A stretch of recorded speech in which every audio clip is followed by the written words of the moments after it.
প্রাণের পরে চলে গেল কে, বসন্তের বাতাস টুকুর মতো সে যে ছুঁয়ে গেল, নুয়ে গেল রে। ফুল ফুটিয়ে গেল শত শত, আমার প্রাণের পরে চলে গেল কে, বসন্তের বাতাস টুকু। আসল নাম ছিল চিত্তপ্রিয় ঘোষ। বাংলাদেশের চাঁদপুর জেলায় 1932 সালের 5ই ফেব্রুয়ারি তার জন্ম। পৈতৃক বাড়ি ছিল বরিশাল জেলার বানারীপাড়ায়। শঙ্খ ঘোষের ছেলেবেলা কেটেছিল পাবনায়, পরে পশ্চিমবঙ্গে চলে এসে প্রেসিডেন্সি কলেজ ও কলকাতা বিশ্ববিদ্যালয়ে পড়াশোনা। দীর্ঘ অধ্যাপনা জীবনে পড়িয়েছেন বঙ্গবাসী কলেজ, সিটি কলেজ, যাদবপুর বিশ্ববিদ্যালয়, দিল্লি বিশ্ববিদ্যালয়, বিশ্বভারতী বিশ্ববিদ্যালয় সহ বহু শিক্ষা প্রতিষ্ঠানে। নিরস পাণ্ডিত্য নয়, পাঠ্য বিষয়কে ছাপিয়ে তাঁর পড়ানোর মধ্য দিয়ে উন্মোচিত হয়ে উঠত নতুন দৃষ্টিভঙ্গি ও ভাবনার এক দিগন্ত। তাঁর রক্তকরবীর পাঠদান পরিণত হয়েছিল কিংবদন্তিতে।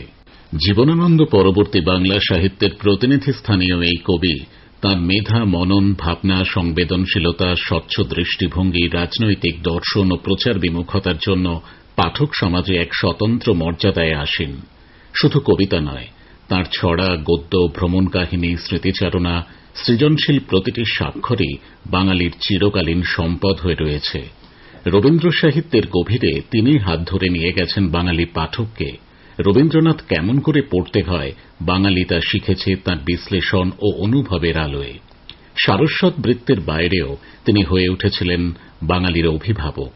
যে কোনো রাজনৈতিক ও সামাজিক অন্যায়ের বিরুদ্ধে মাথা উঁচু করে প্রতিবাদের বীজ তিনি বপন করেছেন বারে বারে, অশীতিপর অবস্থাতেও। সমকালীন হয়েও চিরকালীন এই জীবন শিল্পীর যাওয়া তাই যাওয়া নয়, ফিরে ফিরে আসা। বাঙালির পথপ্রদর্শক, অগ্রপথিক হিসেবে শঙ্খ ঘোষের আসন কালোত্তীর্ণ।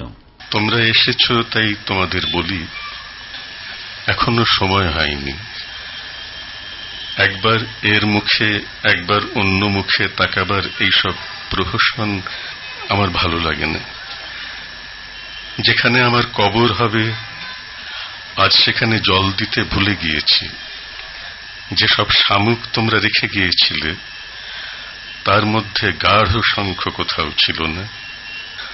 তোমরা এসেছ, তোমাদের বলি, গ্রহে গ্রহে টানা আছে সময়বিহীন স্তব্ধ জাল।